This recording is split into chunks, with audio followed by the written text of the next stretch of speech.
আপনাদের জানিয়ে রাখি, পুরোটা রিপোর্ট দেখার পর, কাগজ হাতে পাওয়ার পর ডিটেলসটা আমি কালকে হাবড়ার মিটিং থেকে বলবো। আজকে আমি যেটুকু বলতে চাই, যদি কোনো বৈষম্য হয় সেই জিনিস আমরা মানি না। ধর্ম বৈষম্য হোক, বর্ণ বৈষম্য হোক, লিঙ্গ বৈষম্য হোক, মানব জাতির বৈষম্য হোক, এটা আমরা মানি না।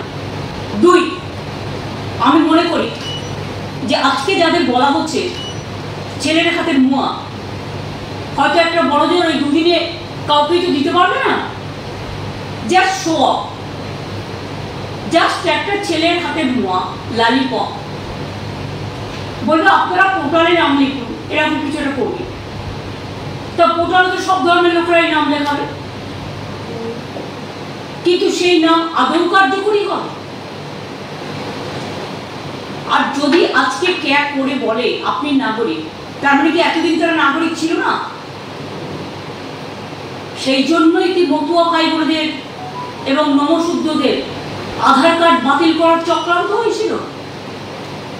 কেন তাদের আধার কার্ড বাতিল করা হচ্ছিল?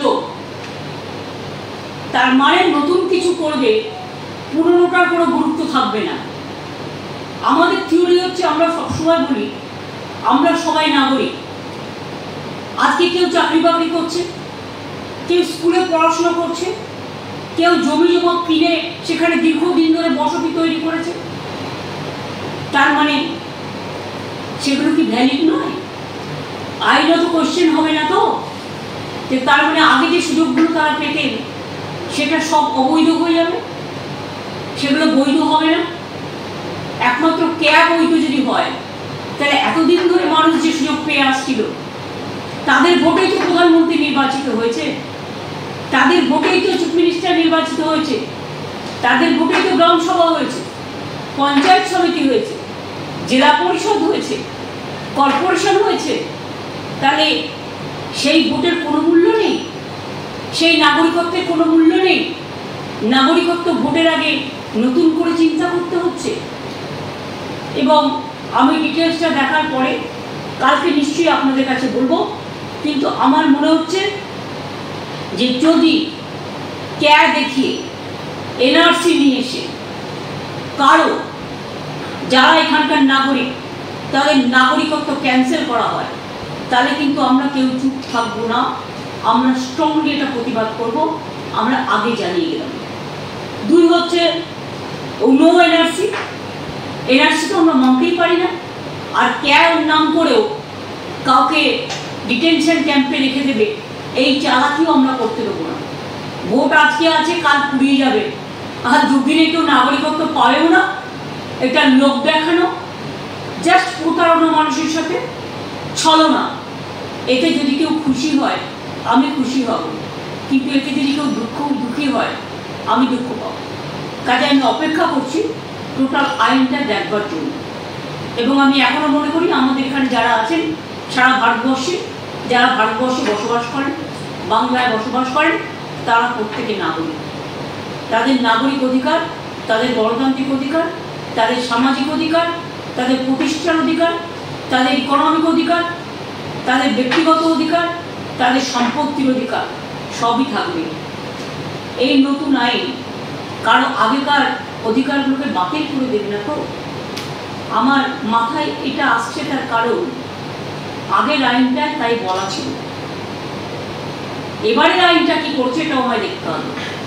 এবং মনে রাখবেন, বাংলা সহ নর্থ ইস্টার্ন রিজিয়নেও এটা কিন্তু খুব সেন্সিটিভ। নতুন করে ইলেকশনের আগে কোনো অশান্তি হোক, এটা আমরা চাই না। পায়ে পা লাগিয়ে কোনো প্ররোচনা বিজেপি সৃষ্টি করুক, এটা আমরা চাই না। আমি রমজান মাসের আগে আজকের দিনটাই তাদের বেছে নিতে হয়েছে কেন, সেটাও আমি সবাইকে বলবো, খুশির চাপ দেখুন, সানন্দে রোজার মাস পালন করুন।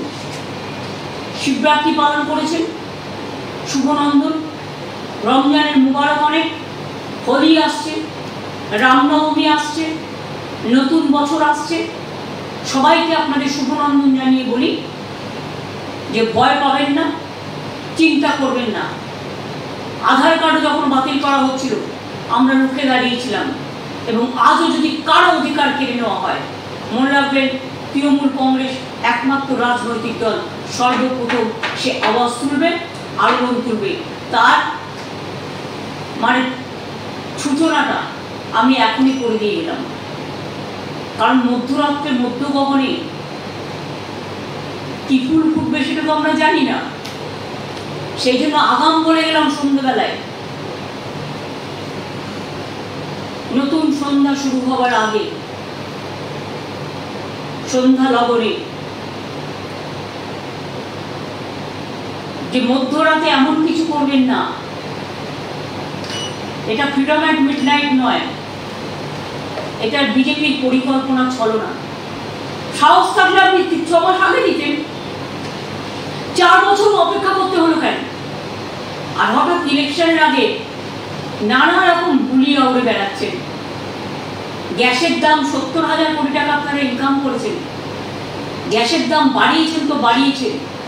আজকে নির্বাচন বলে 100 টাকা কমাচ্ছেন, কিন্তু যেটা বাড়িয়েছেন 1000 টাকায় সেটা কিনতেই তো মানুষের পকেটের অর্ধেক রোজগার বেরিয়ে যাচ্ছে। সুতরাং ভাওতা অলওয়েজ ভাওতা, ছলনা অলওয়েজ ছলনা, প্রতারণা অলওয়েজ প্রতারণা। দেশের কিছু ভালো হলে আমরা যেমন খুশি হই, আমরা অভিনন্দন জানাই, দেশের কিছু খারাপ হলে আমরা সেটাকে কিছুতেই সাপোর্ট করতে পারি না। আমি শুনছি প্রধানমন্ত্রী নাকি জাতির উদ্দেশ্যে ভাষণ দেবে, মিসাইল, লংগেস্ট মিসাইল করেছে ভারত। যদি করে থাকেন আমি বিজ্ঞানীদের অভিনন্দন জানাই, আমি আগেই মহাকাশচারীদের অভিনন্দন জানিয়ে যাচ্ছি। আর এটা আজকের গান নয়, এটা ইন্দিরা গান্ধীর সময় থেকে এই অভিযান শুরু হয়েছে।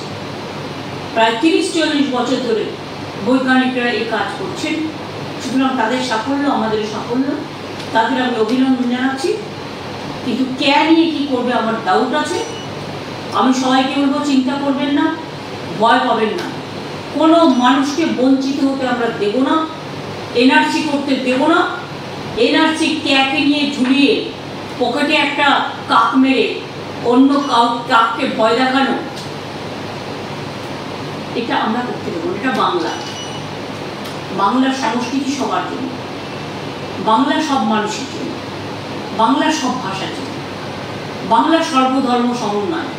রামকৃষ্ণ পরমহংসদেব বলে গেছেন, স্বামী বিবেকানন্দ বলে গেছেন, রবীন্দ্রনাথ ঠাকুর বলে গেছেন, বিদ্যাসাগর বলে গেছেন, রামমোহন বলে গেছেন, বিশ্বমুন্ডা বলে গেছেন, পঞ্চানন বর্মা বলে গেছেন, মতুয়া ঠাকুর বলে গেছেন, সবাই বলে গেছেন মানুষ মানুষের জন্য। এবং তাই আমাদের বক্তব্য আগাম আপনাদের জানিয়ে রাখলাম। বাদবাকিটা আইনের কাগজ দেখেই বাদবাকিটা আগামীকাল বলব।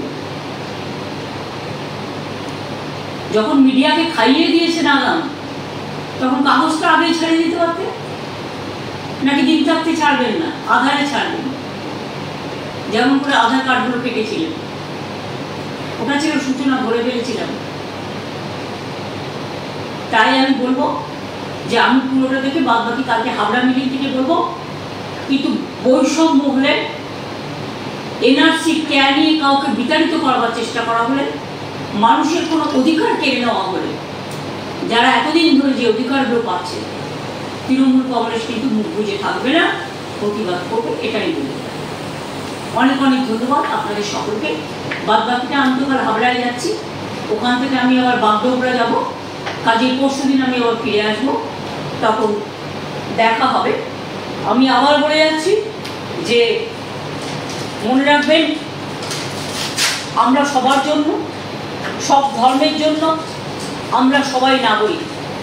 এই স্লোগানটা আবার কিন্তু নতুন করে, আমাদের সকলের অধিকার আছে বাঁচার, আমাদের নিজেদের সম্পত্তির অধিকার, বাঁচার অধিকার, শিক্ষার অধিকার, চাকরির অধিকার, মানুষ হিসেবে বাঁচার অধিকার। সেই অধিকার যেন কেউ কেড়ে না নেয় ভোটের জন্য জাস্ট ছলনা করে, সেদিকে লক্ষ্য রাখতে অনুরোধ করি। আপনারা ওয়াচ করুন।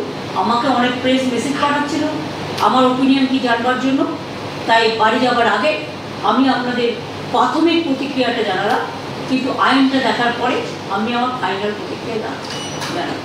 दीदी एक सवाल था, क्या राज्य में आप इम्प्लीमेंट होने देंगे सीए, क्योंकि इससे पहले भी आपने कहा है कि मैंने जो बोल दिया, पहले मेरे को रूल्स देखने दीजिए। I am just watching the notification. अभी नोटिफिकेशन नहीं निकाला, रूल्स नहीं निकाला। रूल्स नोटिफिकेशन में अगर हम देखेंगे कि ये डिप्राइव कर रहा है लोगों का अधिकार को, तो हम उसको खिलाफ में लड़ेंगे। हम पहले हमको देखने दीजिए, आई एम वॉचिंग। हम जब रूल्स निकालेंगे हम उसको स्टडी करके जो बताना है कल बताएंगे। लेकिन मैं आज बोल दिया कि एक बीजेपी का इलेक्शन पब्लिसिटी है, नथिंग इज देयर। तो 20 साल में एक कानून पास हुआ था, उसका बाद 4 साल बीत गया। लेकिन अभी चुनाव जब आते हैं एक कुछ गाप गप पकड़ते हैं, ये भी एक गाप गप है, लेकिन असली फायदा किसी को नहीं मिलेगा। अन्ना আবার যাবো কালকে করবো।